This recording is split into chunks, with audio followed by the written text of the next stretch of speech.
அனைவருக்கும் இனிய மாலை வணக்கம். 2026 தமிழ்நாடு சட்டமன்ற தேர்தல் அரசியல் விவாத மேடை நிகழ்விற்கு உங்களை அன்போடு வரவேற்கிறோம். மும்பை வாழ் தமிழர்கள் யாரை எந்த கட்சியை ஆதரிக்க வேண்டும் இந்த தலைப்பில் நம்ம விவாதம் பண்ண இருக்கிறோம். இன்று பல்வேறு அரசியல் கட்சிகளை சேர்ந்தவர்கள் ஒரே மேடையில் மும்பை தமிழர்கள் யாரை ஆதரிக்க வேண்டும் என்பது குறித்து பேச இருக்கிறார்கள். முதலாவதாக அறிமுகம் செய்கிறோம். திமுக கட்சியிலிருந்து திரு வீரமணி அவர்கள் பங்கேற்கிறார். பிஜேபி கட்சியில் இருந்து திரு ஆல்விதாசன் அவர்கள் பங்கேற்கிறார்கள். பிசிகா கட்சி சார்பாக அண்ணன் திரு சாலமன்ராஜ் அவர்கள் பங்கேற்கிறார்கள். நாம் தமிழர் கட்சியின் சார்பாக அதன் ஆதரவாளராக இருக்கும் திரு ஆபி சுரேஷ் அண்ணன் அவர்கள் பங்கேற்கிறார்கள். இந்த விவாத மேடை ஒரு மும்பைக்கு புதிய முயற்சி. இது குற்றச்சாட்டு மேடை அல்ல, இது தீர்வு முன்மொழியும் மேடையாக இருக்கும். இந்த விவாத நிகழ்வில் தனிநபர் தாக்குதல், சாதி மத மொழி விமர்சனம் அனுமதிக்கப்படாது. புள்ளி விவரங்கள் மற்றும் ஆதாரங்களோடு பேச வேண்டும். இன்னும் சில குறிப்புகள் நான் கொடுக்கணும்னு நினைக்கிறேன். இந்த நிகழ்வு எப்படி தொடங்க ஆரம்பிச்சது அப்படின்னு. பல்வேறு கட்சியிலேருந்து நம்ம தொடர்பு கொண்டு இந்த விவாதம் நிகழ்வுக்கு அழைக்கும்போது திமுகவில் இருந்து பங்கேற்பதாக அனுமதி கிடைச்சது, பாரதிய ஜனதா கட்சியிலிருந்தும் அனுமதி கிடைச்சது, விடுதலை சிறுத்தை கட்சியிலிருந்தும் அனுமதி கிடைச்சது, நாம் தமிழர் கட்சியிலிருந்து ஆதரவாளராக இவங்களும் அனுமதி கிடைச்சது. அதிமுக தொடர்பு கொண்ட போது தலைமை இருந்து ஆட்கள் கிடைக்கல அப்படிங்கிறத ஒரு பதிவு பண்ணாங்க. காங்கிரஸின் தொடர்பு கொண்டோம், அங்கே ஆட்கள் இல்லைங்கிறத பதிவு பண்ணாங்க. தமிழக வெற்றி கழகத்தையும் தொடர்பு கொண்ட போது தலைமை எங்களுக்கு அனுமதி கிடைக்கல அப்படிங்கிறது பதிவு பண்ணாங்க. அதனால் இந்த பல்வேறு அரசியல் கட்சி தொடர்பு கொண்ட போதும் இந்த 4 கட்சியிலிருந்து நபர்கள் பங்கேற்றிருக்கிறாங்க. இந்த விவாதம் நிகழ்வு எப்படி இருக்க போகுது அப்படிங்கிறன்னா ஒரு 3 சுற்றாக இருக்க போகுது. முதல் சுற்று மும்பை வாழ் தமிழர்களின் முக்கிய பிரச்சனைகள் மற்றும் அதற்கான தீர்வு, அப்புறம் மற்ற கட்சிகளுக்கு கேள்வி கேட்குற மாதிரி முதல் சுற்று. 2வது சுற்று கேள்வியும் பதிலும் இருக்கும்.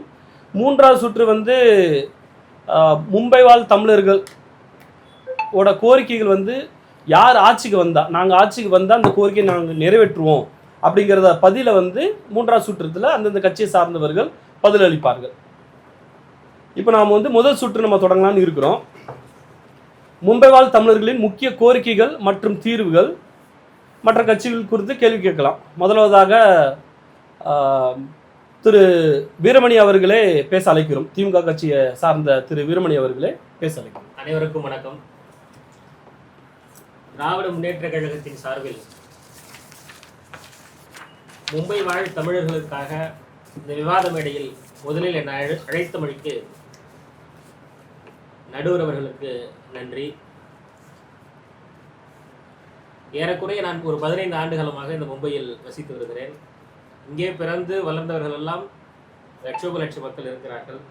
நான் அறிந்த வரையில் எங்கள் திராவிட முன்னேற்ற கழகத்தின் தலைமைக்கு இங்கு இருக்கக்கூடிய திராவிட முன்னேற்ற கழகத்தினுடைய தோழர்களின் மூலம் வைக்கப்பட்ட கோரிக்கைகள், மக்கள் எங்கள் தோழர்களிடம் கொடுத்து எங்கள் தலைமைக்கு அறிவிக்கப்பட்ட கோரிக்கைகள் என்ன, 2-3 கோரிக்கைகள், பிரதான கோரிக்கைகள் இருக்கிறது. எங்களுடைய குடும்பத் தலைவர், முத்தமிழறிஞர் தலைவர் டாக்டர் கலைஞர் அவர்களுடைய காலத்தில்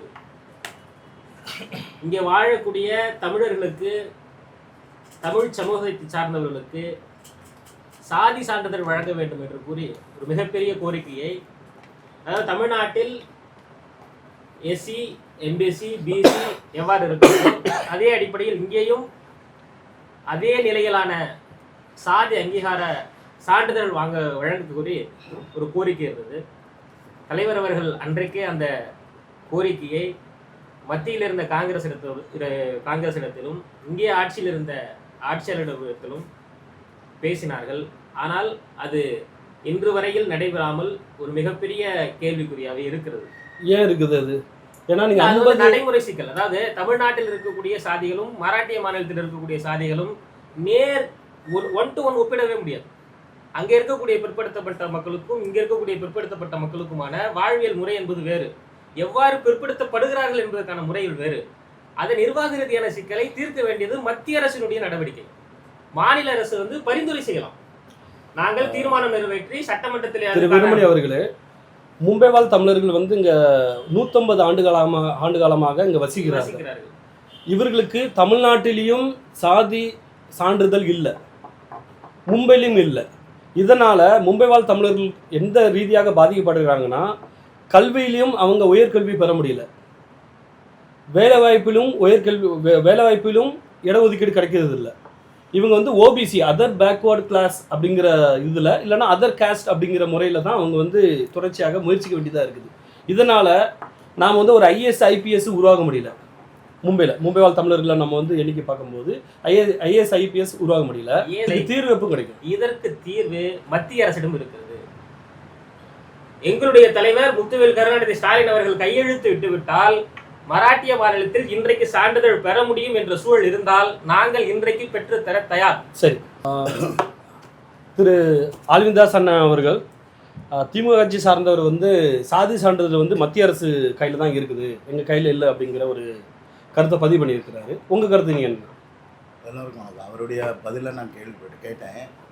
அவர் சொல்கிறது என்னென்னா, சாதி சான்றிதழ் மத்திய அரசாங்கத்தில் உள்ளது. அது உண்மையான ஒரு விஷயம். மத்திய அரசாங்கம் ஜாதி சான்றிதழ் மற்ற மாநிலத்திலேருந்து யூனிஃபார்மிட்டி ஆட்டி எல்லா மாநிலத்துக்கும் உத்தரவாதத்தோடு அதை அமல்படுத்தணும்னா அது மத்திய அரசாங்கம் தான். 30 வருஷம் இவங்க என்ன பண்ணாங்க? மந்திரி சபையில் பாதி வாங்கி எடுத்தவங்க இவங்க. 30 வருஷமாட்டு கூட்டணி ஆட்சியில் மந்திரி வாங்கிட்டு இருந்தாங்க. மேதகு திருமாவளவன் கூட அந்த மந்திரி சபையில் இருந்தார். என்ன பண்ணாங்க? 70 வருஷம் ஆட்சியில் இருந்தீங்க, நாங்கள் தான் சமூக நீதியை காத்தோன்னு சொன்னீங்க, நாங்கள் தான் எல்லா தாழ்த்தப்பட்டவங்க நாங்கள் தான் நின்றுன்னு சொன்னீங்க. என்ன பண்ணீங்க? ஆட்சியில் பங்குதாரர் இருந்தீங்க. உங்கள் சக்தியில் தான் மத்திய அரசாங்கம் இயங்கிட்டே இருந்தது. அந்த சமயத்தில் நீங்கள் ஏன் பண்ணலை? அந்த சமயத்தில் பண்ணியிருக்கணும், பண்ணலை. இன்னைக்கு அரசியலுக்காக நீங்கள் பேசுகிறீங்க, அரசியலுக்காக இதை எடுத்து வைக்கிறீங்க. 30 வருஷம் பண்ணாத விஷயம் நீங்கள் திடீர்னு எங்கள்கிட்ட கேட்குறீங்க அது மத்திய அரசாங்கம். நீங்கள் இருக்கும்போது என்ன பண்ணீங்க? தாழ்த்தப்பட்டவர் உங்கள் எம்பியாக இருந்தார், பார்லிமெண்ட்டில் பேசினார். பாம்பே வந்திருக்கக்கூடிய சமயத்தில் கூட நாங்கள் அவரை சந்தித்து சொன்னோம், நீங்கள் ஆட்சியில் இருக்கிறீங்க, இந்த சமயத்தில் இதை பண்ணி எடுங்க, மேலும் தோழமை கட்சிகளோடு இருக்கீங்க ஆட்சியில், அந்த பண்ணி எடுக்கணும்னு சொன்ன பண்ணலை. அரசியலுக்காக ஒரு வாதத்தை எடுத்து வச்சுக்கொண்டு டைம் பாஸ் பண்ணக்கூடிய வேலை சமூக நீதி. திரு சாலமன்ராஜ் அவர்கள் பிசிகா கட்சியை சார்ந்த திரு சாலமன்ராஜ் அண்ணா அவர்கள் பிஜேபி கட்சி சார்ந்த ஆல்விந்தாஸ் அண்ணன் இந்த கோரிக்கை இந்த கருத்தை வச்சுருந்தாங்க. பிசிகாவை இதில் பங்களிப்பாக இருந்திருக்கிறாங்க, திமுக கூட்டணியில் இருந்திருக்கிறாங்க, அவங்களோட தொடர்ச்சியாக பயணிச்சிருக்கிறாங்க. அப்படி இருக்கும்போது உங்களுக்கு இதில் பங்களிப்பு இருக்குல்ல? இந்த சாதி சான்றிதழ் நிறைவேறமாக இருக்கிறதுக்கு, மும்பை வாழ் தமிழர் கையில் வராமல் இருக்கிறதுக்கு உங்களுக்கு காரணம் இருக்குது. உங்கள் கருத்து என்ன? சாலமன் விடுதலை சிறுத்தைகள் கட்சி 2000 ஆண்டு முதல் எழுச்சி தமிழர் அவர்கள் மும்பை வந்திருந்தார்கள். அதற்கப்பாது 2004ஆம் ஆண்டு மும்பை வந்திருக்கும் பொழுது அனைத்து தமிழர்களும் இந்த கோரிக்கையை நாங்கள் வைத்தோம். உடனடியாக யார் முதலமைச்சர் என்று கேட்டார். காங்கிரஸ் கட்சியின் முதலமைச்சர் சுசில்குமார் சிந்தே அவர்கள் இருந்தார்கள். அவரிடம் நாங்கள் எல்லோரும் போய் சென்று ஒரு மனு ஒன்று கொடுத்து வலியுறுத்தினோம். அப்பொழுது அவர் எம்எல்ஏவாக இருந்தார், எம்பியாக இல்லை. அதற்கு அப்பால் ஒரு 3 முறை, இப்போ ஒரு 15 வருஷமாக எம்பி, நம்ம திமுக கூட்டணியோடு 10 வருடமாக இருக்கிறார், 15 வருடமாக. அப்பொழுதும் வலியுறுத்த நாங்கள் எல்லாம் மும்பை வருகின்ற பொழுதெல்லாம் அண்ணன் அவர்களிடம் இந்த மனுவை கொடுத்து, நீங்கள் எப்படியாவது இதை வாங்கி கொடுங்க, இது மத்திய அரசின் மூலமாக தான் நடக்கும், அது இல்லாமல் நடக்காது, அதுக்காக நீங்கள் கூட்டணி கூட இருந்து அவர்களையும் சேர்ந்து வலியுறுத்தி எங்களுக்கு பண்ணி கொடுங்கள் என்று நாங்கள் கோரிக்கை வைத்து கொண்டு தான் இருக்கிறோம். நீங்கள் 1996 இல்லை 99 பிஜேபியோட கூட கூட்டணி வச்சுருந்தீங்க, காங்கிரஸோடையும் கூட்டணி வச்சுருக்கிறீங்க 2009 உங்களுக்கு அதில் பங்களிப்பு இருக்குது. நாடாளுமன்றத்தில் 2009 உங்களோட குரல் ஒலிச்சிட்டு இருக்குது. அப்படி இருக்கும்போது உங்களுக்கு அதோட நிர்வாக சிக்கல் எல்லாமே தெரியும். அப்படி இருந்தும் ஏன் இது நிறைவேறாமல் இருக்குது? நாங்கள் வளர்ந்து கொண்டிருக்கிற கட்சி, நாங்கள் 2 எம்பி 4 எம்எல்ஏ முதலாக 2 எம்எல்ஏயாக தானே இருந்தோம். அதுக்கப்புறம் 2 எம்பியாக 4 எம்எல்ஏ. அந்த சீட் கொடுக்கறது கூட அதிமுகவோ திமுகவோ எங்களுக்கு வந்து நாங்கள் வளர்ந்து கொண்டிருக்கோம். இப்பொழுது தான் நாங்கள் வளர்ந்திருக்கிறோம். இனிமேல் அந்த கோரிக்கையை நாங்கள் வலுவாக செய்வோம், வலுவாக நடத்தி காட்ட முயற்சிப்போம். திரு ஆபி சுரேஷ் அவர்கள் நாம் தமிழர் கட்சி ஆதரவாளர். திராவிட கட்சிக்கு மாற்று நாங்கள் தான், திமுக அதிமுக காங்கிரஸ் பிஜேபிக்கு மாற்று நீங்கள் தான் அப்படின்னு சொல்லியிருக்கிறீங்க. நீங்கள் வந்தால் என்ன செய்ய போகிறீங்க? இதுக்கு தீர்வு என்ன? வணக்கம். இந்த விவாத மேடை வந்து முக்கியம் வந்து 2026 தேர்தல் அப்படிங்கிற ஒரு தலைப்பு. அதுக்கு அடிப்படையில் மும்பை தமிழர்களுடைய பிரச்சனைங்கிறதுல இந்த கேள்வி பிறகுது. கேள்வி வந்து சாதி சான்றிதழ் ஏன் கிடைக்க மாட்டேங்குது அப்படிங்கிற இதை கேட்டீங்க. அதுக்கு தொடர்ந்து ஆண்ட கட்சியும் இப்போ ஆண்டுகிட்டு இருந்த கட்சியுமான திமுக சார்ந்து சகோதரர் சொன்னாங்க, அது சட்ட சிக்கலான ஒரு நிலை, அது வந்து சட்டத்தில் அப்படி இருக்குது, அதை எளிதாக வாங்க முடியாது, ஆதார் கார்டில் இருந்து இப்படி இருந்த அந்த சட்ட சிக்கல் நடவடிக்கைகளை சொன்னாங்க. எங்களோட சட்ட சிக்கல் இருக்குது, அதெல்லாம் தெரிஞ்சு தான் அந்த கோரிக்கை வைக்கிறோம். சாதி சான்றிதழ் கிடச்சி மும்பையில் பலன் பெறுவோமானா என்னோட பார்வையில் வாய்ப்பு இல்லை. மும்பை அரசில் வந்து இங்கே உள்ள இதில் வந்து நீங்கள் அங்கே உள்ள சான்றிதழை வச்சு இங்கே வந்து சலுகை வாங்க முடியாது. அதுதான் யதார்த்த உண்மை. ஆனாலும் எனக்கு சான்றிதழ் வேணும்னா வேணும். ஏன் அப்படின்னா எனக்கு அது தமிழ்நாட்டில் நாளைக்கு பயன்படலாம், அது வேறு மத்திய அரசு வேலைக்கு பயன்படலாம், மத்திய அரசில் அதை காமிச்சா எனக்கான சலுகைகள் கிடைக்கும் அப்படிங்கிற அடிப்படையில் அது தேவை. ஆனால் அந்த தேவையை அவங்க நாங்கள் முயற்சி பண்ணுறோம், பார்ப்போம், பேசுவோம், அப்படியே தான் பதில் சொல்லியிருக்காங்க. இது எத்தனை ஆண்டுகள் வேணும்னு தெரியல. அவங்க 30 ஆண்டு ஆண்டு இருக்காங்கிறாங்க, இவங்க 20 ஆண்டு 30 ஆண்டு ஆண்டு இருக்காங்க. மொத்தத்தில் திராவிட கட்சிகள் தொடர்ந்து பண்ணுது. நாங்கள் மாற்றுன்னு ஏன் பேசுகிறோம் அப்படின்னா இந்த மாதிரி விஷயத்துக்கு தான் பேசுகிறோம். எத்தனை ஆண்டுகள் ஆனாலும் பிரச்சனைகளை தீர்க்காமல் முயற்சி பண்ணுறோம், பேசுகிறோம், கோரிக்கை வைக்கிறோம், கடிதம் எழுதுகிறோம், இப்படியே கடத்துறதுனால தான் இதெல்லாம் சரி வராது. நான் மும்பையில் இல்லை, நான் ஹைதராபாத்தில் இல்லை, நான் தில்லியில் இல்லை, நான் எங்கே பிறந்தாலும் தமிழன். அந்த அடிப்படையில் எனக்கு அங்கே சான்றிதழ் கொடுக்கணும் அந்த அரசு. எங்கள் அரசு வந்தால் அதை செய்யும். நீ எங்கே பிறக்குங்கிறது முக்கியம், நீ தமிழன் வந்தால் ஆனால் அதுக்குன்னு ஒரு சட்டத்தை ஏற்றுவாங்க. ஏன்னா மாநில அரசு சட்டம் ஏற்றவே இல்லையா? தேவைக்கு தக்கன மாற்றவே இல்லையா? முதல்ல எழுதுகிற சட்டம் மட்டும் தான் நீ இருந்துக்கிட்டு இருக்கா? இல்லையே. உங்கள் தேவைக்கு எங்கள் மக்கள் எங்கே இருந்தாலும் அவங்களுக்கான சலுகை பெறணுங்க நோக்கம் உங்களுக்கு இல்லை.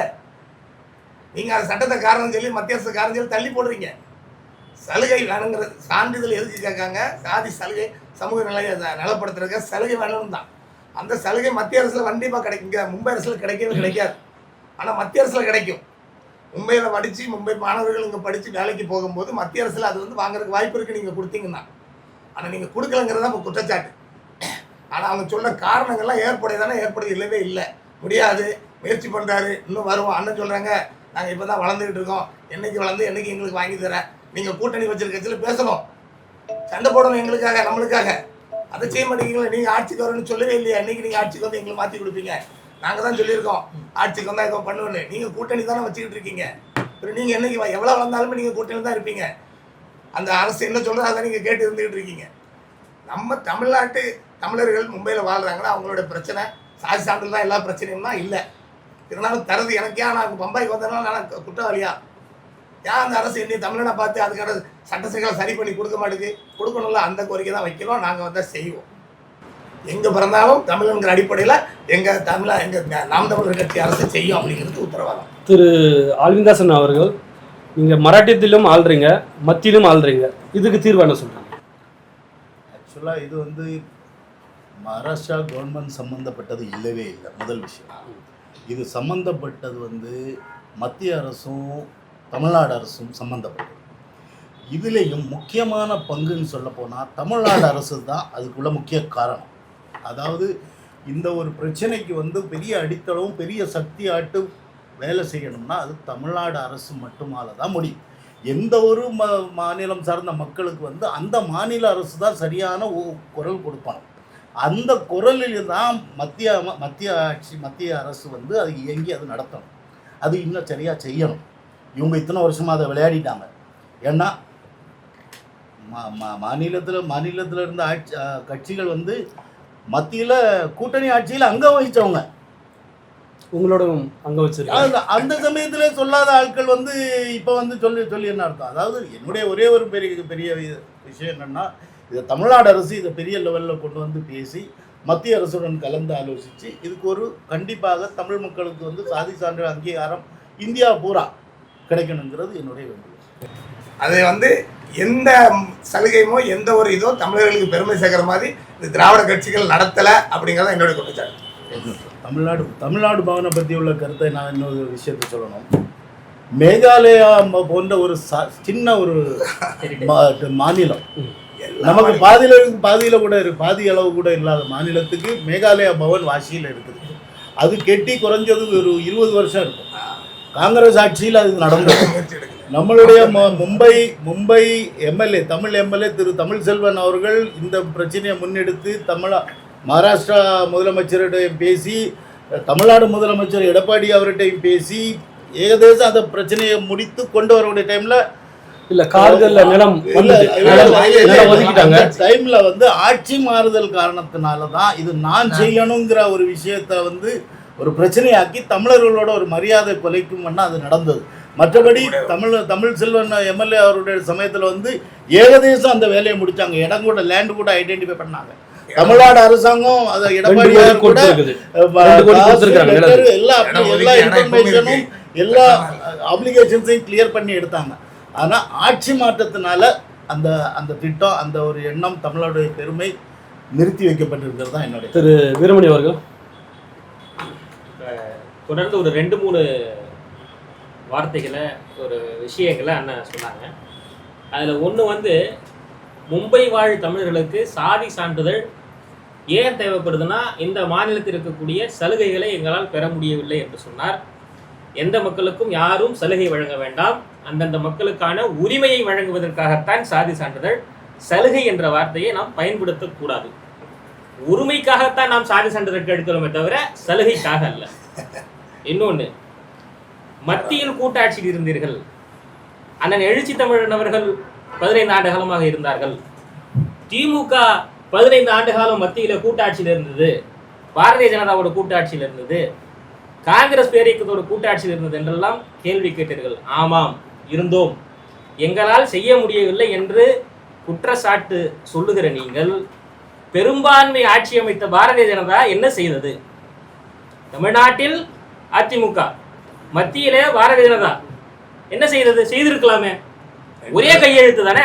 திராவிட முன்னேற்ற கழகத்தால் செய்ய முடியவில்லை, விடுதலை சிறுத்தைகளால் செய்ய முடியவில்லை, தேசிய முற்போக்கு திராவிடர் கழகம் எங்களோட கூட்டணி இருக்கிற எந்த கட்சியாலும் செய்ய முடியவில்லை. பாரதிய ஜனதாவும் அதிமுகவும் தான் செய்ய வேண்டும் என்றால் செய்திருக்கலாமே. கடந்த 10 ஆண்டு காலத்தில் 10 ஆண்டு காலம் தொடராட்சி அதிமுக இருந்தது. 10 ஆண்டு காலம் தொடர்ந்து பாரதிய ஜனதா இருந்தது. இப்பொழுதும் இருந்து கொண்டிருக்கிறது. நண்பர் சொல்லுங்க சார் தான்.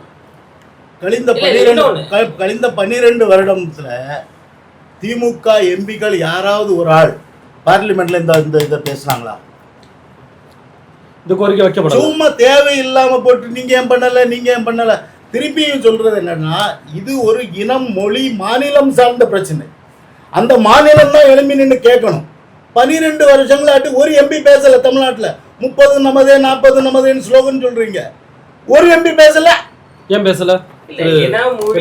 மானம் அடிப்படைன்னு எல்லாம் சொல்றீங்க, சரிதான். நான் என்ன சொல்றேன், இங்க இருக்கக்கூடிய தமிழர்களுக்கு மட்டும் தான் சாதி சான்றிதழ் இல்லையா கேக்குறேன். இங்க இருக்கக்கூடிய யூபி காரங்களுக்கு உண்டு சாதி சான்றிதழ், உண்டு கேரளக்காரத்துக்கு உண்டா? நீங்க ஒவ்வொரு நான் என்ன கேக்குறேன், யூபிங்கிற ஒரு இடத்துல உள்ளவங்களுக்கு வந்து சாதி சான்றிதழ் அங்கீகாரம் இருக்குது. அவங்க இங்களுடைய ஆட்சி, இங்களுடைய அரசியல் கட்டமைப்புல வந்து அவங்க தேர்தல் நின்று அந்த அடிப்படையில அவங்களுக்கு சீட்டு கிடைச்சு அவங்க நிக்கலாம். நான் கேட்கறது என்னன்னா, தமிழர்களுக்கு ஏன் இல்லைன்னு கேட்கறத தவிர நீங்க ஏன் கேட்க மாட்டீங்க? நீங்க பேசியிருக்கணும். நீங்க 12 வருடங்கள் நாங்க பிஜேபி ஆட்சியில இருக்கோம், ஒத்துக்கிட்டோம். யாராவது ஒரு எம்பி, 40 எம்பில ஒரு ஆள், 39 எம்பில ஒரு ஆள் சலுகை இந்த சாதி சான்றிதழ் அங்கீகாரம் வேணும்னு ஏன் சொல்லல? நீங்க பாம்பேக்கு வரும்போது மட்டும் இனிப்பா உங்களுக்கு சர்டிபிகேட் வாங்கி தந்துருவோம், நீங்க இது வாங்கி தந்துருவோம். அரசியல் பண்ணாதீங்க, பிராக்டிக்கலா பேசணும். இது அரசியல் சார்ந்த விஷயம் இல்ல, நடைமுறை விஷயம். மாநில அரசு இது ஒரு முக்கியமான சக்தி மிக்க ஒரு கொள்கையாட்டு ஒரு உறுதி பிடிப்போட அதை எடுத்திருக்கணும். எடுத்து மத்திய அரசு கேட்டிருக்கணும். நாங்க வந்து தமிழ்நாட்டுக்கு மத்திய அரசுன்னா எல்லா மாநிலத்துக்கும் நாங்க வருவோம். நாங்க இவரை தான் கொஞ்சிட்டு இருக்கணும் அப்படி எல்லாம் கிடையாது. அந்த டைம்ல நீங்க எழுந்து நின்று கேட்டிருக்கணும். யாருமே கேட்கல. ஒரு ரயிலுக்கு கேட்க போறீங்க, நீங்க மும்பை வாழ் தமிழர்களுக்காக சர்டிபிகேட் கேட்க முடியல. நீங்க உங்களுக்கு மும்பை வாழ் தமிழர் இங்க இருந்து அங்க வந்து ஓட்டு போட மாட்டாங்க. மும்பை வாழ் தமிழர்களை வந்து எலெக்ஷனுக்கு யூஸ் பண்ற மாதிரி ஒரு சர்ச்சாவுக்கு யூஸ் பண்றது தான் திமுகவுக்கும் அதிமுகவுக்கும் வந்த வேலையா இருந்தது. இல்ல அதிமுக உங்க கூட்டணியில தான் இருக்காங்க. இதுவரைக்கும் நடந்தது. ஐயா என்ன சொல்றாங்கன்னா 40 எம்பி வச்சிருந்தீங்க, நீங்க இது சம்பந்தமா கேள்வி கேட்டீங்களா அப்படின்னு சொல்றாங்க. கடந்த ஆகஸ்ட் மாதம் 5ஆம் தேதி தமிழ்நாட்டிலிருந்து சீஃப் செக்ரட்டரி கடிதம் எழுதியிருக்கிறார் மத்திய அரசுக்கு. என்ன எதை குறித்து? புலம்பெயர்ந்த தமிழர்களுக்கான சாதி சான்றிதழ் வழங்க வேண்டும் என்று தமிழ்நாடு பவன் குறித்தும் கடந்த ஆகஸ்ட் மாசம் எழுதியிருக்கிறார். சீஃப் செக்ரட்டரி எழுதியிருக்கிறார். தமிழ்நாடு பவன்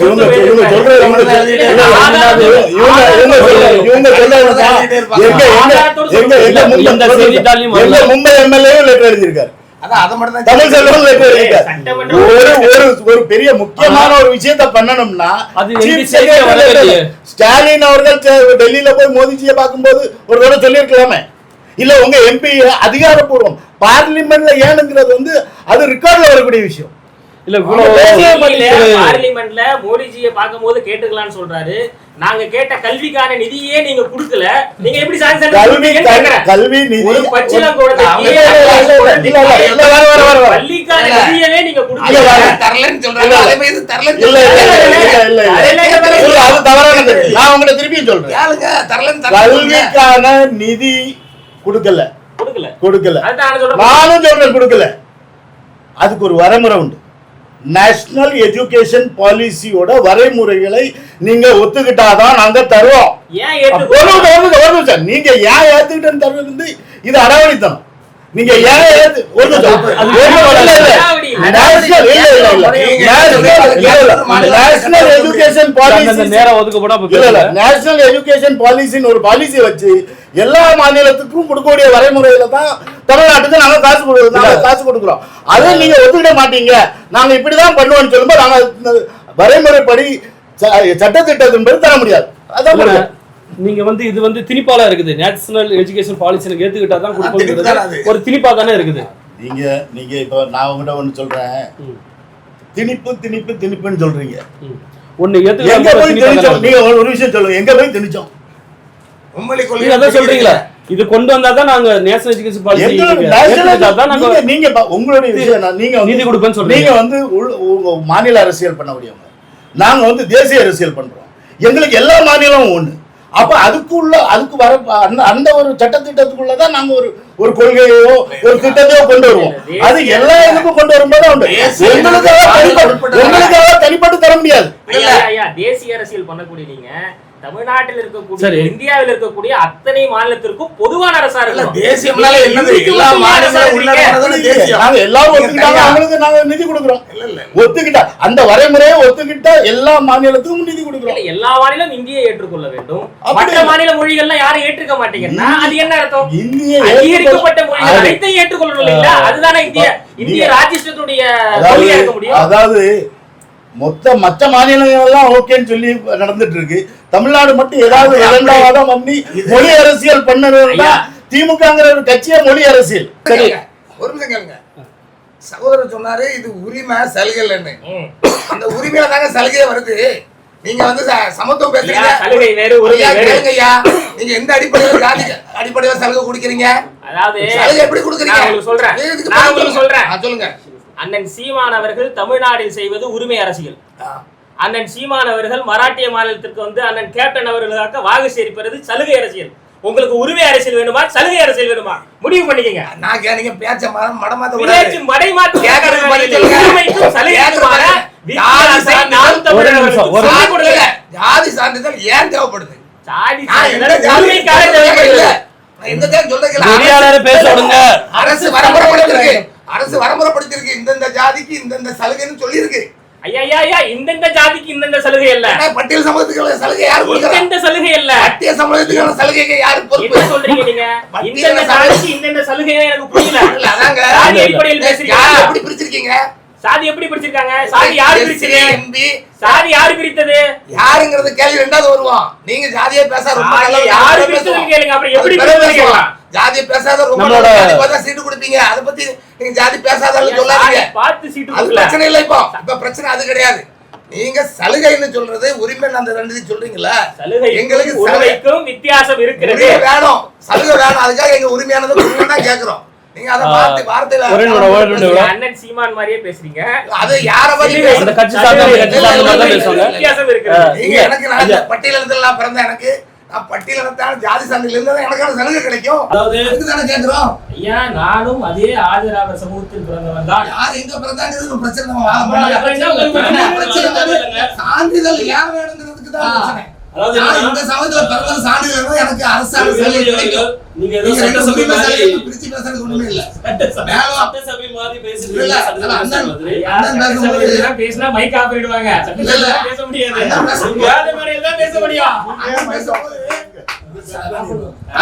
பேசும்போது அவங்களுக்கு ஏதோ பொறுப்பில்லாமலே பேசிட்டு இருக்காங்க. நாங்க மாநில என்னது தேசிய கட்சி அப்படிங்கிறாங்க. ரைட்டு, தேசிய மாநிலம்னா என்ன? அடுத்தது அவங்களுக்கு வந்து தேசியம்னா என்ன? எல்லா மாநிலங்களும் உட்படுத்தினதான் தேசியம். உங்களுக்கு தனி நிலைமை கிடையாது.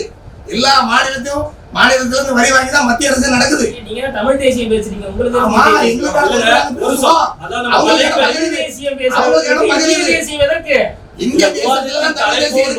தவறி வேற எங்கேயோ தலைப்பு போயிட்டு இருக்குது. இந்தியா நாடுங்கிறதுலதான் தமிழ் தேசியம் எனக்கான இடம். மாநிலம் எந்த அடிப்படையில பிரிக்கப்பட்டுச்சு? இந்தியா என்பது நாடு கிடையாது. இந்தியா என்பது ஒரு ஒன்றியம். ஆமா, ஒன்றியம் தான். ஒரு யூனியன். எந்த அடிப்படையில பிரிக்கப்பட்டது? தேசம் கிடையாது. ஒரு அடிப்படையில பிரிக்கப்பட்டது. ஒரு நிமிடம் அண்ணா, ஒரு அடிப்படையில மாநிலம் பிரிக்கப்பட்டது. என்ன ஒரு நிமிடம் திரு விரும்பி அவர்கள் எந்த தமிழர்கள் நீங்க உழைக்கிறீங்க? நீங்க தானே சொன்னீங்க எந்த அடிப்படையில ஒரு நிமிடம். அதாவது சலுகை உரிமை இந்த சொற்றொடரை மாத்துறது, தூய தமிழ் பெயரை மாற்றுறது, இதெல்லாம் ஒரு பக்கம் இருக்கட்டும். நம்மளுக்கு என்னன்னா, நீங்க என்ன தத்துவம் பேசுங்க, என்ன கோரிக்கை பேசுங்க. இங்க இருக்கிற எளிமையான மக்களுக்கு, கடைகோடி மக்களுக்கு அந்த சலுகையோ உரிமையோ போய் சேரணும். அதுக்கு என்ன தீர்வு அதை சொல்லுங்க. நீங்க வந்து தேசியம்ங்கிறீங்க, தெலுங்கருங்கிறீங்க, தமிழருங்கிறீங்க, மத்த தலைப்பு போறீங்க. சாதி சான்றிதழ் எப்போ கிடைக்கும் மும்பை தமிழர்களுக்கு? அதுதான் நம்ம கேட்டிருந்தோம். இப்ப அதோட இதா பாத்தீங்கன்னா இன்னைக்கு ஐயா ஒரு நிமிஷம் முடிச்சுக்கிறேன். இன்னொன்னு என்னன்னா, கேள்வி முடியல. இன்னைக்கு தமிழ் பவன்ங்கிறது நம்ம வந்து தொடர்ச்சியா கேட்டு இருக்கிறோம். மேகாலயம் போன்ற வந்து ஒரு சின்ன மாநிலம், அதுக்கு கூட வந்து பவன் இருக்குது. நம்மளுக்கு தமிழ்நாட்டுக்கு ஒரு பவன் கிடையாது. திரு ஆபீசரசன் அவர்களும் திரு வீரமணி அவர்களும் பார்த்தீங்கன்னா ஒரு காரசாரமான விவாதம், ஒரு ஆக்ரோஷமாக ஒரு விவாதம் நடந்தது. அதாவது என்னன்னா, சலுகையா இருக்கட்டும், உரிமையா இருக்கட்டும், அந்த சொற்றொடர் வந்து அப்படி இப்படி வேற மாதிரி இருந்தாலும், தூய தமிழா இருக்கட்டும் இல்லை தமிழா இருக்கட்டும், அதோட அர்த்தம் கூட வந்து வேற இருந்தாலும் கூட, நம்மளுக்கு கடைக்கோடி தமிழர்களுக்கோ இல்லை கடைக்கோடி எளிய மக்களுக்கோ வந்து அந்த உரிமை வந்து கட்டாயம் கிடைச்சி ஆகணும். அந்த சாதி சான்றிதழ் கிடைச்சா தான் மத்திய அரசு பணியிலையோ இல்லை கல்வியிலையோ வந்து பயன்படுத்த முடியும். அடுத்தது என்னன்னா, இங்கே தமிழ்நாடு பவன்கிறது அவசியம் நம்மளுக்கு வந்து இங்கே தேவைப்படுது. மும்பை வாழ் தமிழர்களுக்கு தேவைப்படுது. ஏன்னா அது மூலமாக ஒரு பண்பாட்டை நம்ம வந்து வளர்க்க முடியும், நிர்வாகத்தை தொடர்பு கொள்ள முடியும். இங்கே உள்ள தமிழர்கள் வந்து மத்திய அரசும் தொடர்பு கொள்ள முடியாது, மாநில அரசும் தொடர்பு கொள்ள முடியாது, மும்பை வாழ் தமிழர்கள். அப்போ இங்கே தொடர்பு கொள்றதுக்கு இங்கே தமிழ்நாடு பவன்கிற ஒன்று வந்துச்சுன்னா நிர்வாக ரீதியாக தொடர்பு கொள்வதற்கு எளிதாக இருக்கும். அந்த தமிழ்நாடு பவன் இன்னைக்கு வரைக்கும் அமையாம இருக்கிறதுக்கு காரணம் என்ன? திரு வீரமணி அவர்கள் தமிழ்நாடு பவன் குறித்து அண்ணன் அவர்கள் பேசினார்கள், நிறைய அவர்கள் கேட்டிருக்கிறாங்க. தமிழ்நாடு பவன் அதாவது இந்த ஸ்டேட்டஸ் என்னன்னு பார்த்தீங்கன்னா, 2019 2 கோடி ரூபாய் இல்லை ஒரு 5 கோடி ரூபாய் அதிமுகவினுடைய அரசாங்கம் நிதி ஒதுக்கி இருக்கிறது. அன்றைக்கு இருந்த மராட்டிய மாநில அரசும் 2000 ஸ்கொயர் ஃபீட்ல ஒரு இடத்தை ஒதுக்கி இருக்காங்க. இப்பவும் இருக்கு. அதை எங்களுடைய முதல்வர் அவர்கள், எங்களுடைய தமிழ்நாட்டு முதலமைச்சர் அவர்கள் ஒரு குழுவை நியமித்து, அந்த குழு மகாராஷ்டிரா மாநிலத்துக்கு வந்து அந்த இடத்தை பார்த்து எல்லா விதமான அக்சசபிளும் இருக்கா என்பதையெல்லாம் பார்த்து விட்டு ஒரு அறிக்கை தயார் செய்தார்கள். 2000 ஸ்கொயர் ஃபீட் என்பது தமிழ் பவனுக்கான இடம் போதாது. ஒரு யூனியன் டெரிட்டரி பாண்டிச்சேரி மாதிரியான மாநிலங்களுக்கு, காஷ்மீர் மாதிரியான மாநிலங்களுக்கு கொடுக்கக்கூடிய இடத்தை விட குறைவாக கொடுத்திருக்கிறார்கள். எங்களுக்கு அதிகப்படியான இடம் வேண்டும் என்று இங்க இருக்கக்கூடிய அரசாங்கத்திற்கு கடிதம் எழுதியிருக்கிறோம், வலியுறுத்தி இருக்கிறோம், தொடர்ந்து பேசி வருகிறோம். அந்த நிதியை நாங்கள் அதிகப்படுத்தி கொடுப்பதற்கும் தமிழ்நாடு அரசு தயாராக இருக்கிறது. எங்களுடைய முத்துவேல் கருணாநிதி ஸ்டாலின் அவர்கள் கொடுப்பதற்கு தயாராக இருக்கிறார். ஆனால் இங்க இருக்கக்கூடிய கவர்மெண்ட் எங்களுக்கான இடத்தை, நாங்கள் கேட்கக்கூடிய இடத்தை ஒதுக்குவதில் எந்த பாரபட்சம் காட்டுகிறார். பட்ஜெட்டிலுமே வந்து மும்பை வாழ் தமிழர்களுக்கோ இல்ல ஒதுக்கலையே, எந்த செய்தி வந்த மாதிரி தெரியல. என்ன நிதி ஒதுக்கணும்னு கேக்குறீங்க, எனக்கு புரியல. உங்களுக்கு அதாவது புலம்பெயர் தமிழர்களுக்காக, அதாவது வெளி நாடுகளில் இருந்து தமிழ்நாட்டில் வந்து தஞ்சமடைந்த தமிழர்களுக்கு நாங்கள் வீடு கட்டி கொடுத்திருக்கிறோம், உரிமைகள் வழங்கியிருக்கிறோம், வாக்குரிமை வழங்குவதற்கான தேவைகள் குறித்து விவாதம் செய்து கொண்டிருக்கிறோம். தமிழ்நாட்டிலிருந்து வெளியேறியவர்கள், தமிழ்நாட்டிலிருந்து வேலை பார்ப்பதற்காக, தொழில் முனைவதற்காக வெளியில் வந்தவர்களுக்கு என்ன சலுகை வேண்டும், தமிழ்நாட்டிலிருந்து என்ன சலுகை வேண்டும் என்று நீங்கள் எதிர்பார்க்கிறீர்களோ அதை ஒரு கோரிக்கை மனுவாக கொடுங்கள். நாங்கள் அதை தமிழ்நாடு சட்டமன்றத்தில் பேசுகிறோம், தலைவரிடத்தில் கொடுக்கிறோம், அதற்கான தீர்வை கண்டுபிடிப்போம். அதாவது கோரிக்கை வந்து மக்கள் உங்ககிட்ட கொடுத்தாதான் நீங்க பேசுவீங்க. நீங்க மக்களுக்கு என்ன தேவை என்பதை மக்கள் அங்க இருக்கக்கூடிய பிரதிநிதிகள் எடுத்து சொல்ல வேண்டும். அயலக தமிழர் செயலாளராக அண்ணன் அலிஷேக் மீரான் அவர்கள் தவறு, அதாவது தவறு, இந்த வார்த்தை தவறு. அயலக அணியினுடைய செயலாளராக அண்ணன் அலிஷேக் மீரான் அவர்கள் இருக்கிறார். அவர் ஒருவர் மட்டுமே அல்ல, அந்த குழுவில் மொத்தம் 5 பேர். அது வந்து வெறும் மும்பை மாநிலத்துக்கான. அவர் மும்பை வாழ் தமிழர் தானே? அவர் மும்பை வாழ் தமிழர் தான், நான் இல்லைன்னு சொல்லல. அது வெறும் மும்பை தமிழர்களுக்கான உருவாக்கப்பட்டதல்ல, உலகளாவிய தமிழர்களுக்காக உருவாக்கப்பட்ட ஒரு அணி. சரிங்களா? சரிங்க. உலகளாவிய தமிழர்களுக்காக உருவாக்கப்பட்ட அணி. அவருக்கு மும்பை வாழ் தமிழர்களோட கோரிக்கை அவருக்கு தெரியும். அதான் கேக்குறேன். நீங்க கோரிக்கை கொடுங்க. திராவிட முன்னேற்ற கழகத்துடைய சார்பாக திராவிட முன்னேற்ற கழக தலைமைக்கு எந்த விதமான கோரிக்கையும் செல்லவில்லைன்னு சொல்றீங்களா நீங்க? அதுதான் கேக்குறேன். நான் கேக்குறேன், நீங்க சொல்லு. தமிழ்நாடு சட்டமன்றத்திலோ இல்ல தமிழ்நாடு தலைவருக்கோ நாங்க எதுவுமே சொல்லலன்னு நினைக்கிறீங்களா? அப்படி எதுவுமே இல்லையா? ஏன்னா சட்டசபையில பேசப்படுற தகவல் கூட மக்களுக்கு வரது இல்ல, ஏன்னா ஒளிபரப்பு இல்ல. சட்டசபைன்றது அங்க இருக்கக்கூடிய சட்டமன்ற உறுப்பினர்களுக்கு 2 நிமிடம் 3 நிமிடம் தான் வாய்ப்பு. பொதுமக்களுக்கு சட்டமன்றம் என்பது வேறு. நம்முடைய கோரிக்கைகளை சட்டமன்றத்தில் தான் வைக்க வேண்டும் என்கின்ற எந்த கட்டாயமும் கிடையாது. நீங்க கோரிக்கை வச்சிருக்காங்க. இங்க தேவையான தமிழ் பவன் சம்பந்தமான பிரச்சனைக்கும் திரு ஆதிதாசன் அவர்கள் சொல்லுங்க. நிலம் கேட்டாங்க, நிலம் ஒதுக்கிட்டோம். சரி, ஏகதேசம் மேக்சிமம் வேலைகள் முடிஞ்சுது. ஆட்சி மாறின பிறகு அரசியல் காரணத்துக்குனால அது அப்படியே நிற்குது. இவங்க சொல்கிறாங்க நாங்கள் ஃபண்டை கூட்டி கொடுக்கறது தயார். வாய்மொழி வார்த்தைகள் எல்லாம் வேலைக்கு ஆகாது. அஃபிஷியல் எந்த டாக்குமெண்ட்டாவது இருக்குதா? நாங்கள் எங்களுடைய மாநில முதலமைச்சருக்கு வந்து நாங்கள் இவ்வளோ தர்றோம், இவ்வளோ நிதி ஒதுக்கி இருக்கிறோம், இவ்வளோ இருக்குது, ரெடியாக இருக்கிறோம் அப்படின்னு எந்த ஒரு அறிவிப்புமே இல்லை. 5 ஆண்டு காலம் எடப்பாடியார் வந்த பிறகு 5 ஆண்டு காலம் ஒன்றுமே அதை பற்றி ஒன்றுமே யாரும் பேசுனது கிடையாது. ஏகப்பட்ட மந்திரிகள் வராங்க மும்பைக்கு. அவர் நினச்சிருந்தா எந்த நேரம் வேணாலும் அண்ணன் கேப்டன் தமிழ்செல்வன் கூப்பிட்டு முக்கியமந்திரியை முதலமைச்சரை பார்த்துருக்கலாம். யாருக்குமே இவங்க ஒவ்வொரு அணியாக உருவாக்குவாங்க, பேசுவாங்க.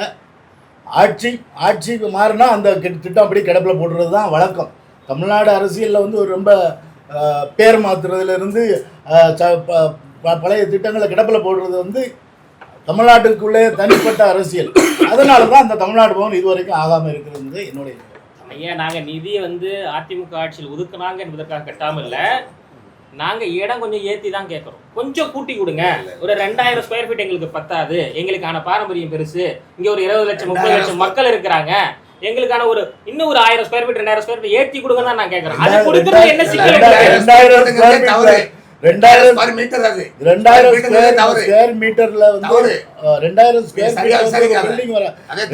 ஸ்கொயர் மீட்டர்ல எத்தனை மாடி பில்டிங் தெரியுமா?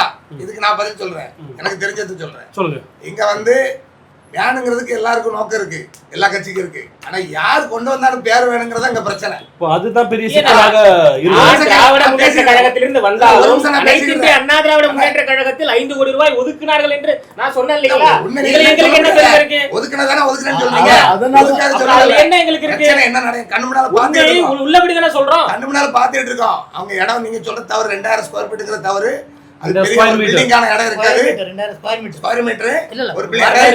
என்ன நடந்துச்சு தெரியுமா? எங்க வீட்டுல கல்யாணம் ஆகல, பொண்ணு இருக்கு, நல்ல ஒரு மாப்பிள்ளை தாங்கன்னு பாருங்கன்னு சொன்னா, சரி லேட் ஆனாலும் ஒரு பையனை பார்த்து கட்டி ஒரு இடம் கொடுப்பேன்னு சொன்னா, கணக்குக்கு இந்த பகுதியெல்லாம் கார்கள்ல கொடுத்தா, இல்ல அந்த பிள்ளை நல்லா இருக்கு, அவன் முன்னாடி தான் வேணும்னு கேட்ட கதையில வாசியில அடுத்த ஆளுக்கு ஒதுக்கு இடத்த கை காமிச்சிருக்காங்க. எங்களுக்கு இந்த இடத்த கொடுங்க, அப்பதான் நாங்க கட்டுவோம் அப்படின்னு. இதெல்லாம் யார் கூடியதா இருக்கா? நாங்க என்ன கேட்கிறோம்? மும்பை வாழ் தமிழர்கள் கேட்கிறோம். அதே போதும் சாமி எங்களுக்கு கட்டி கொடுங்க. இப்போ போதும் சாமின்றது மும்பை வாழ் தமிழருடைய வேண்டுகோளா, நாம் தமிழருடைய வேண்டுகோளா? இல்ல, மும்பை வாழ் தமிழர் வேண்டுகோள். நாம் தமிழர் மும்பை வாழ் தமிழர்கள் ஒரு பாட்டு தான். எல்லாரும் மும்பை தான் காது கொடுத்து கேட்டிருக்கீங்க, அதை விடுங்க. மும்பைல தமிழர்கள் படிக்கணும்னு சொல்லி முனிசிபாலிட்டி பள்ளியில பல சலுகைகள் இருக்கு. அன்றையில இருந்து இருக்கு, 1ல இருந்து 7 வரைக்கும் தான் இருக்கு. அது 10 கத்திக்கிட்டே இருக்காங்க. யாருமே காது கொடுத்து கேட்கல. 2 அரசும் 10 ஒருத்தன் 10 முடிப்பான், அடுத்தால சலுகை போகணும், 7ஓட நிப்பாட்டிடுறாங்க. இப்போ அதுவும் இன்னைக்கு பிள்ளைகள் இல்லாமல் பள்ளிகள்லாம் பந்தாகிற மாதிரி இருக்கு. கடந்த ஆண்டு பள்ளி துவங்கியாச்சு, அங்கேருந்து வருஷம் அனுப்புகிற புக்கை கொடுக்கல அரசு. கோரிக்கை மேலே கோரிக்கை வச்சு அதிகாரி வரைக்கும் எல்லாம் லெட்டர் எழுதி 3 மாதம் கழிச்சு புக் வந்திருக்கு. இதுதான் அவங்க தமிழர்கள் பண்ணுற அரசியல். தமிழ்நாட்டை விட்டு தாண்டி போனாலும் அவங்க தமிழனே இல்லைங்கிற மாதிரி தான் அவங்களுடைய பார்வை. இது நேரடி குற்றச்சாட்டு, இது நடந்த உண்மை. நீங்கள் உங்களுக்கு தெரியல அப்படின்னா விசாரிச்சுக்கிடுங்க. கடந்த முறை 3 மாதத்துக்கு குழந்தைகளுக்கான புக்கை வந்தது. அதுதான் பண்ணுங்கிறான். நீங்க ஒரு பெரிய விஷயமே கிடையாது. திரு வீரமணி அவர்கள் நாம் தமிழர் கட்சி வைக்கும் குற்றச்சாட்டுக்கும் பதில் நீங்க எல்லா குற்றச்சாட்டுகளும் வைக்கக்கூடிய உரிமை உங்களுக்கு இருக்கு. நிறைவேற்றி தரக்கூடிய உரிமை எங்களுக்கும் இங்க வாழக்கூடிய அரசுக்கும் இருக்கு. எப்ப நிறைவேற்றுவீங்க? அதற்கான ஒரு ஆண்டு நிறைவேற்றுவோம். ஒரு ஆண்டு சொன்னாரு இல்ல, அவரு சொன்னாரு ஒரு ஆண்டு மாணவ மாணவிகளோட கல்வி பாதிக்கப்படுது. அவரு சொன்னாரு 3 மாதம் கழித்து புத்தகம் வந்தது என்று சொன்னார். அந்த 3 மாதம் கழித்து புத்தகம் வந்தது என்று இப்போது சொல்லுகிறார். அடுத்த ஆண்டு அது சரியாக வரும். சரியாக வரவில்லை என்றால் சொல்லுங்கள், உடனடியாக நாங்களே எங்களுடைய முதலமைச்சருக்கு பேசுகிறோம். மீண்டும் எங்களுடைய ஆட்சி தான் வரப்போகிறது, எங்களுடைய முதலமைச்சர் நாங்களே பேசுகிறோம். மூலமா தான் வச்சது. ஒரு நாள் வச்சு வாசி தமிழ் சங்கத்தில் கொடுத்து அதுக்கு ஒரு லேட்டா கொடுத்தாங்க. பொதுவாக திமுக வந்து சினிமா கலாச்சாரத்தோட எப்பவுமே ஒன்றி வரக்கூடிய ஒரு கட்சி. அதனால அவங்க திரைக்கதை அவங்களே எழுதிடுவாங்க. அதாவது அடுத்த ஆட்சி அவங்க தான், எல்லாம் அவங்க தான். ஏன்னா இவங்க தலைவரே கதவசனம் எழுதிதான் சினிமாவுக்கு வந்தார். தமிழ்நாட்டு அரசியல வந்து சினிமா மயமாக்கியது இவங்க தலைவர். அப்படி இருக்கும்போது அவங்க வந்து இப்போ திரைக்கதை எழுத தொடங்கினாங்க. அவங்க தொண்டர்களும் திரைக்கதை எழுதிட்டே இருப்பாங்க. அடுத்த ஆட்சி எங்க ஆட்சி நாங்க வந்துட்டோம், அடுத்த மாசம் கரெக்டா புக் வந்துரும், எல்லாம் இவங்களே சொல்லிடுவாங்க. உண்மைதான். எங்களுடைய தலைவர் 5 வருஷம் தமிழர்களுடைய மரியாதையும் பெருமையும் உள்ள தமிழர் பவனை செய்ய முடியல. 3 மாசத்துல புக் அனுப்பிடுவாங்களாம்.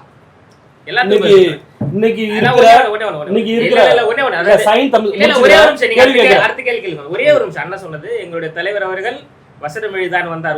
உண்மை எங்களுடைய தலைவர் அவர்கள் திரைக்கதை வசனம் எல்லாம் எழுதான் வந்தார். கோரிக்கையை எங்களுடைய மாவட்ட கழக செயலாளரிடம் சொல்லி எங்களுடைய தலைவரிடத்தில் உடனடியாக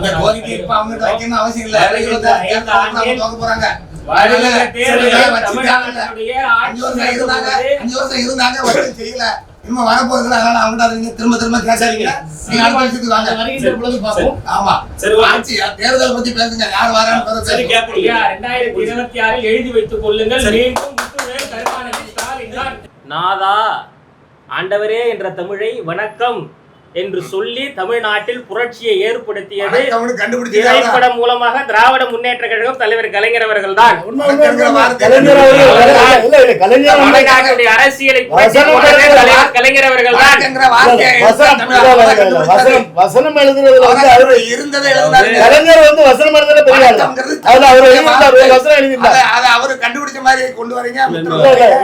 விவாதத்துல மறுபடியும் தமிழ்ல வந்து வேற எங்க போறோம்? ஒரு நிமிஷம் ஐயா, வணக்கம் முன்னாடியே இருந்துச்சு, ஏன் பயன்பாட்டுல இல்ல? ஏன் நமஸ்காரம் சொன்னீங்க? ஏன் சமஸ்கிருதம் பேசுனீங்க? தமிழர்கள் தமிழ் தான் பேசலாம். தமிழ் தான உங்களுடைய உயிர் மூச்சு. ஒரு நிமிடம். மறுபடியும் நாம் என்னன்னா நம்மளோட விவாதத்தில் எடுக்கப்பட்ட தலைப்பும் நோக்கத்தை தவறிட்டு மத்த வேற எங்கேயோ போறோம். அதுல சுவாரஸ்யமாக திரு வீரமணி அவர்கள் வந்து தலைப்பை வேற எங்கேயோ கொண்டு போறாரு. நான் கொண்டு போல கேட்கிற கேள்விக்கு நான் பதில் நான் வைக்கிற கேள்வி சரி, இப்ப நம்ம தலைப்பு வேற எங்கேயும் போயிட்டு இருக்கு. தலைவர் தான் எழுந்தாரு. ஒரு வீரன் ஒரு செய்தி பாட்டி வென்றான், ஆடி வந்த சிறுமி போல் பெருமூச்சு வாங்குகிறாயே ஆண்மகராடி தம்பி. சரிங்க, நம்ம தலைவர் நீங்க வந்து 2000 ஸ்கொயர் மீட்டர் பத்தி பேசிட்டு இருந்தோம். இன்னைக்கு இருக்கிற சைன் தமிழ் சங்கமா இருக்கட்டும், இல்ல வாசி தமிழ் சங்கமா இருக்கட்டும், சரிங்களா, இந்த 2 சங்கத்திலையும் 2 சங்கமோட இடம் பாத்தீங்கன்னா 2000 ஸ்கொயர் மீட்டர் கூட கிடையாது, அதோட குறைவானதுதான். இங்கேயே ஒரு இந்த இதுக்கெல்லாம் பாத்தீங்கன்னா நீங்க 25 லட்சம் பாத்தீங்கன்னா கோடிக்கணக்கான பணம் வந்து தொடர்ச்சியா கொடுத்துட்டு இருக்கீங்க.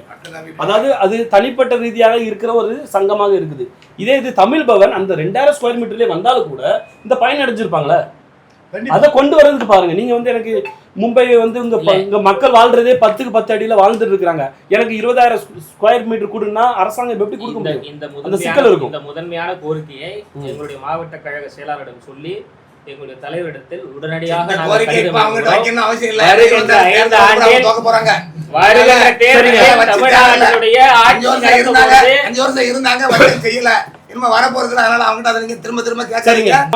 தேர்தல் பத்தி பேசுங்க. கருத்து என்னவென்றால் தமிழ்நாடு பவனாக இருக்கட்டும், சான்றிதழாக இருக்கட்டும், புத்தக லேட்டாக வர்றதுக்கட்டும், இது எல்லாம் எந்த கட்சி வந்தாலும் சரி, நாம் மும்பை வாழ் தமிழர் அனைவரும் ஒன்றிணைந்து எந்த கட்சி வந்தாலும் சரி அவர்களுக்கு வலியுறுத்த வேண்டும்.